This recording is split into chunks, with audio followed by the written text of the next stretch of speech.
शहरातील जुना पुणा नाका येथे एका महिलेचा चेंबरमध्ये पडून मृत्यू झालाय। मंगल उर्फ पिंकी पिंटू कांबळे, वय वर्ष 33 असे या महिलेचं नाव आहे। आज शुक्रवार दुपारी ही घटना उघडकीस आली। सदर महिला हे पुणे नाका येथील स्मशानभूमी शेजारी एका झोपडीत राहत होती। त्यांच्या पश्चात पती आणि 2 लहान मुलं आहेत अशी माहिती त्यांच्या आईने दिली आहे। चेंबर उघड असल्यानं कांबळे यांचा मृत्यू झाला असून महापालिका प्रशासनाला वारंवार सांगून सुद्धा काम झालं नाही। या प्रकरणाची सखोल चौकशी करून कारवाई करावी, तसेच मृतांच्या नातेवाईकाला 10 लाख रुपयांची आर्थिक मदत करण्यात यावी अशी मागणी आता करण्यात येते। मंगल कांबळे या महिला ड्रेनेज चेंबरमध्ये साधारणतः दुपारी 12 ते 1च्या दरम्यान बेशुद्ध अवस्थेत पडल्याची माहिती पोलीस प्रशासनाला समजली।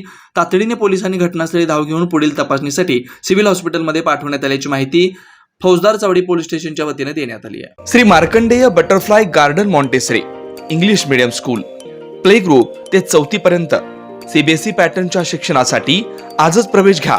मोबाईल क्रमांक 8668 34 49 79।